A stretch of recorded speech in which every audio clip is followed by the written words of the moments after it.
Alright, so end of a very long weekend. It is 6 o'clock on Sunday.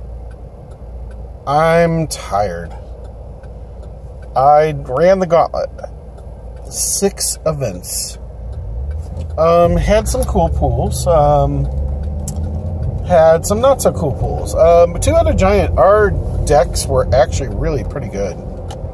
I liked them a lot. We went 3-1-1. The draw, that was so I could get into the final event, because otherwise I was going to run out of time. I did not. There's still 1 round left while we were doing deck building on the last thing. So, drew that. Although I really liked our decks, I thought we could win with what we had. Could have gone 4-1 and won a bunch of packs, but the couple, they were really nice. They were tired too, and I'm like, this is the way we both guarantee packs. We agreed to the draw, and we got some packs. So that's kind of cool.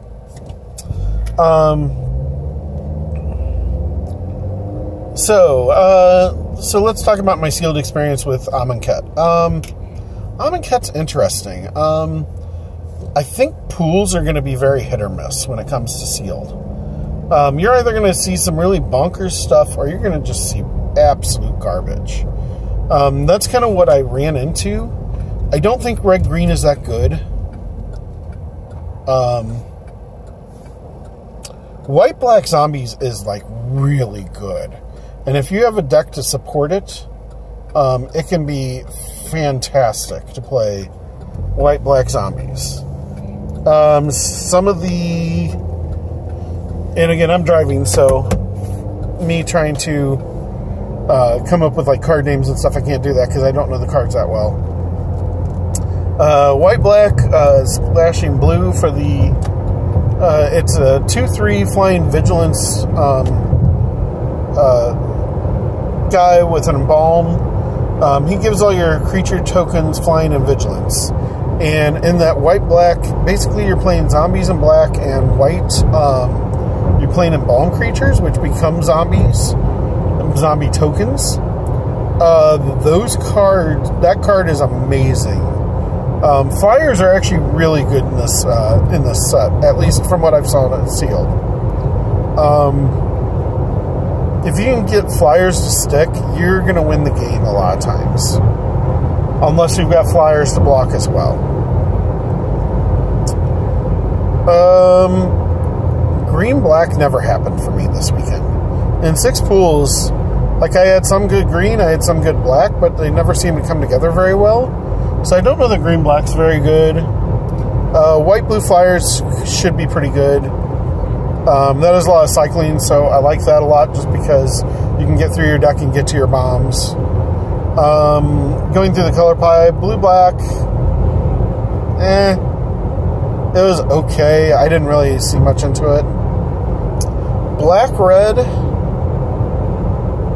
again, it feels like black with anything other than white wasn't just very good.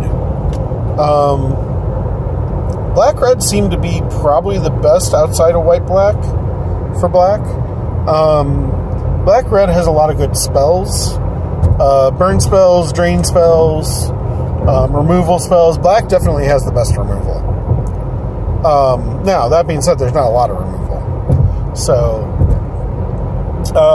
black-green, again, I never got to play, so don't have anything to go by on that. White-green, they didn't seem to mesh very well together. There were a few embalm in green, but that was kind of it. A lot of green dealt with the -1/-1 counters, so that didn't pair well with the white creatures so well, because they didn't have a way to deal with those -1/-1 counters. So, white-red. I never really got to play white-red together, so don't know how that looks.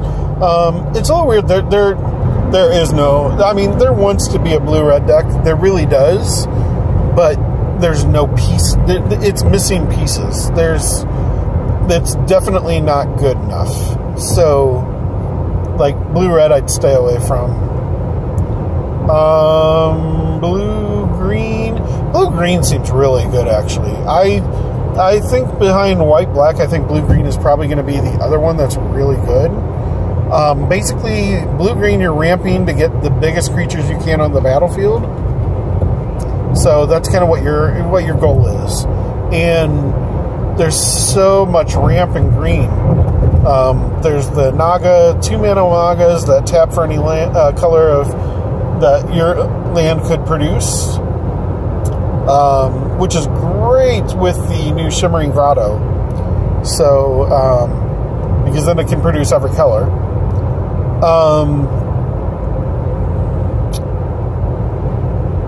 So there's that. There's the 1 blue-green guy that taps for 2 colorless mana. That's fine. That's ramp. You're wanting a lot of mana really quick with that. So Naga into that seems like really good. And then just some of the blue and the green spells are just really good. Pull from Tomorrow, amazing card. Lets you draw X cards, and when you're ramping with it, it's really good. Nissa is really good. You want to get 6 counters on Nissa, because then you have flying. Then you minus her, and you get. And I played her badly. I played her badly this weekend, but her ultimate -6. Basically untaps 2 lands, gives them haste, and they become flyers, like huge flyers. So you basically win the game with that if that happens. So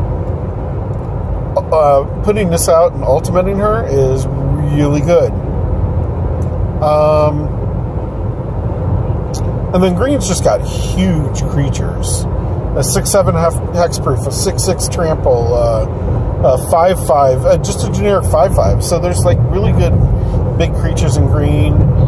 Blue seems to be pretty good. A lot of card draw, and some decent counter spells. Essence Scatter really was like when I was playing blue this weekend, Essence Scatter was like a must-have in the deck. Some of the other counter spells not so much, but Essence Scatter, especially when you're playing draft, most people's decks are going to be at least a third creatures. So you want to having a couple of Essence Scatters seems really good in blue, especially since it's 2 mana, so it's very easy to keep up. Yes, it only hits creature spells, but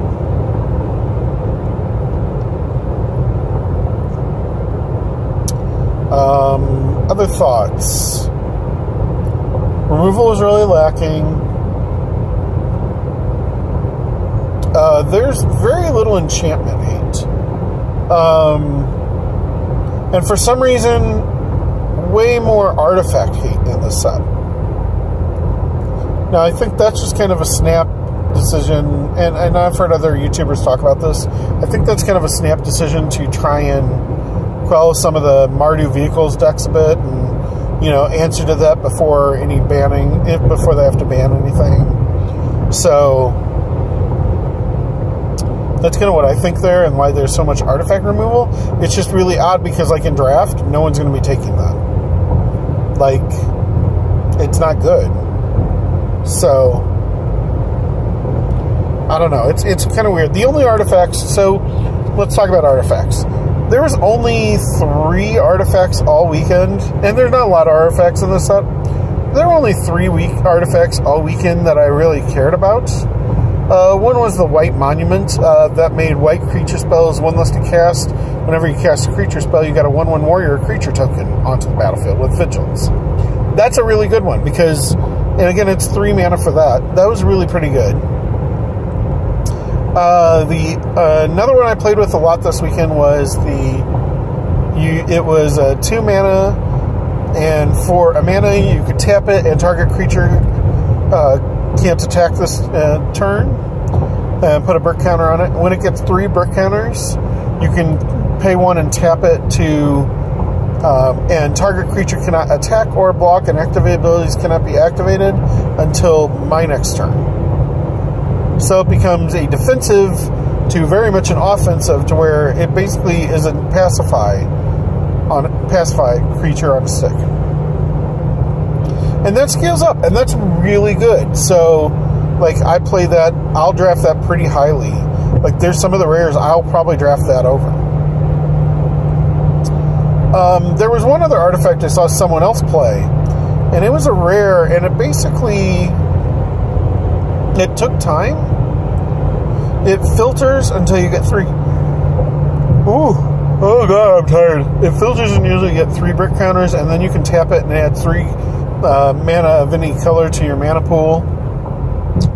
So that looks really good. I want to play a set of those. But I didn't open any of those. So, looking forward to opening some of those. Didn't open a Gideon. I only opened a few of the bicycle lands, but I'm very happy because one of them, actually I think 2 of them are foil that I opened. So, you know, all in all, pretty good weekend. 6 is a lot. I don't know if I'll do 6 next time. I wanted to do it once, run the gauntlet and play all 6. So I did that. I have a lot of new cards. If you think about it, I opened, let's see, 6 times 6, 36, plus 2 4 prize packs, which is 40. So I opened the equivalent of 40 packs, and I've got 6 more sitting at home waiting for me to open. So 46, and I spent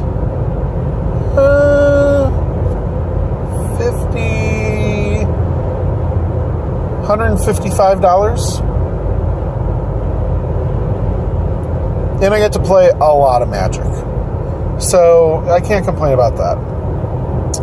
But anyways, that is my weekend. I have been posting. I did post this morning before I left for Magic the 3 first 3 decks that I had for sealed. The first 3 decks I had for sealed this weekend. I'll post the last deck I had for sealed. I'm actually going to post the alternate deck because I actually built with this pool because the pool wasn't great. But I built a second deck with the pool, and actually the second deck might have been better than the first.